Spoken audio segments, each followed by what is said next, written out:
Today we're going to talk about something quite inevitable that it will happen at some point of your business career. If you're a small business owner, then stay tuned because we are going to talk about how to deal with unhappy customers. Hi, I'm Melanie. In this channel, I review all my tips and strategy on how I achieve financial freedom. Before we begin in this video, I would kindly get you to smash that like button down there to help with the YouTube algorithm. Because the more likes the video get, the more YouTube will share it to the rest of the world, and the more good news we can spread about financial independence to the rest of the world. Now, it's not a bad thing to receive complaint for your business because complaint is also part of a feedback process. So if a customer raises any dissatisfaction about your service, take it as a learning process. Take it as a valuable feedback that's going to help you to improve your future services and in turn improve your business as a whole. Now, the first thing to do when you are dealing with a negative review or a negative complaint is to do not put your emotion into the situation. I find a lot of small business owner becomes quite defensive when they receive a negative review or a negative feedback from a customer.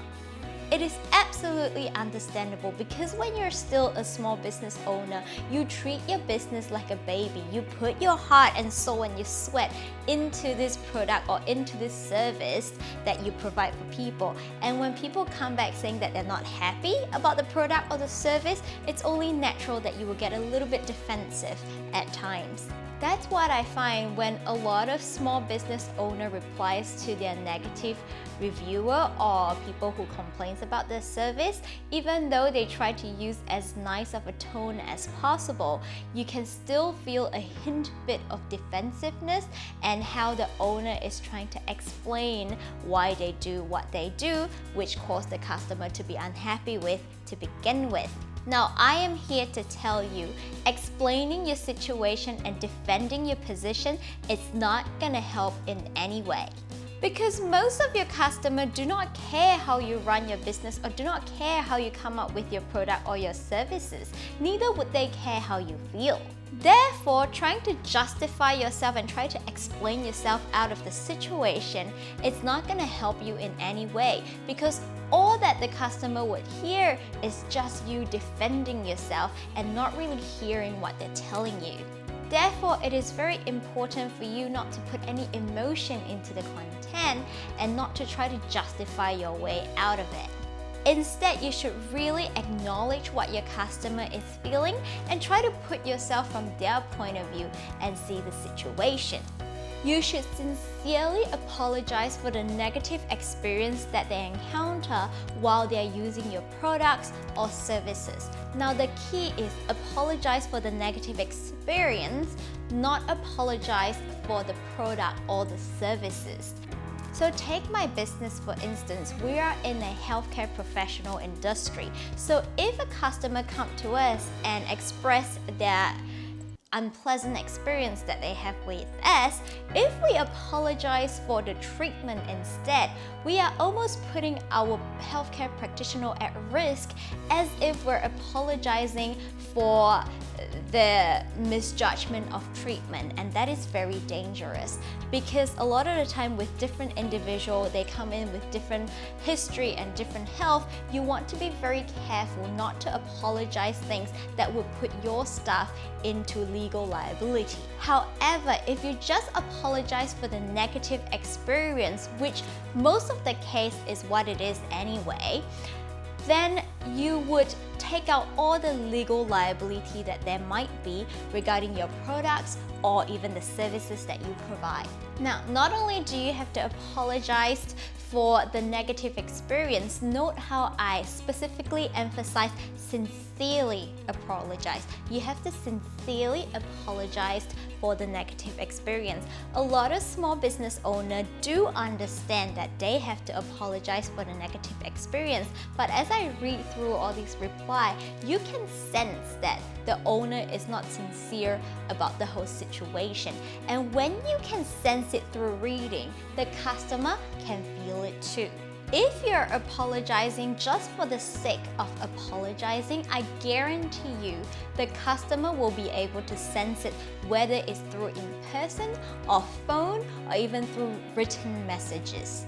Insincere apology can cause more damage to your business reputation than not apologizing at all.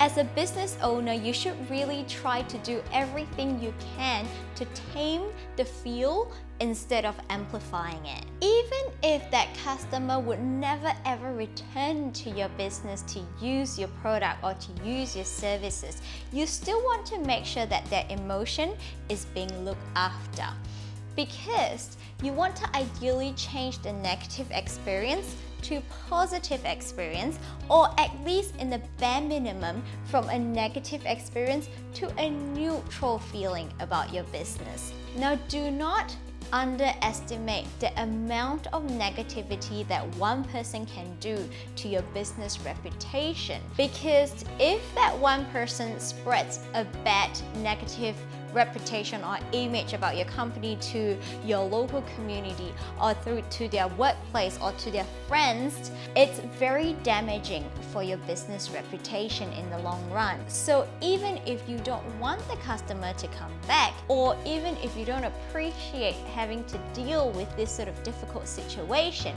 you still have to deal with it. You still have to make sure that all customers' negative emotions are being dealt with appropriately to ensure that the fire stops right there, that the bad reputation stops right there, that it never gets spread around your community. I also think that it is very important for a small business owner to thank the customer for raising their concern to you, letting them know that their feedback are valuable and letting them know that their feedback are being heard. Every feedback, whether it's good or bad, are valuable feedback to your business. So sometimes, even though those negative feedback or negative review might be hurtful at times, and sometimes customer can use words that are not quite appropriate, I still think that you need to look into it and look at the context of the situation and really get some value out of their feedback. So do not just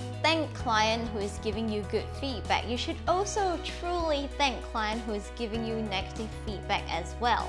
Because whether it's a good feedback or a negative feedback, both of these clients have took time out of their own life to raise concern or to raise their opinion about your business from a customer point of view. And that in itself is very valuable. I always encourage everyone to give negative feedback instead of no feedback at all, because as long as there is negative feedback, you are in control to change it to the better in the future. Whereas if the customer just leave even though they're unhappy and did not give you any feedback, you don't even have a clue on what's going on, and you don't have a clue on where to take the next step to actually further improve your product or your services.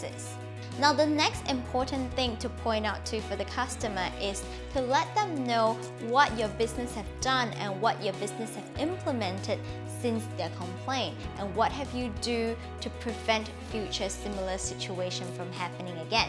Every customer who make a complaint or every customer that make a negative review absolutely look forward for some sort of action to be done after their complaint.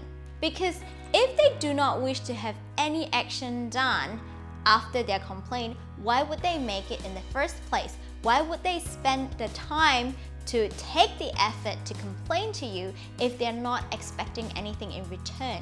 So it is very important that you let them know that their action indeed have made a difference. This will make your customer feel that their feeling and their feedback has been heard. Always offer a token of appreciation for thanking them to let you know that the problems that they encounter while being a patron of your business.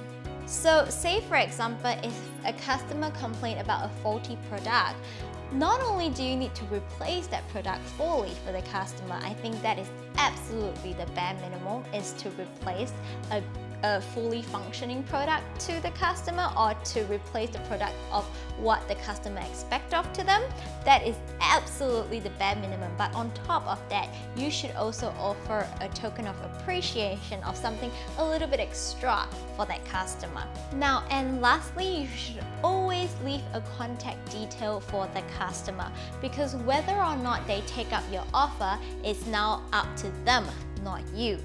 All the things that you have done, you have already done, and the rest is up to that customer to take the next step. But if you don't leave a contact detail down at the bottom, there is no way whether you will know whether this issue has been resolved or not. If you like this video so far, don't forget to smash that bell notification button right now, because we will have a lot more small business related topic coming up in the very near future. These are all the tips I have for you. Until next time. See ya!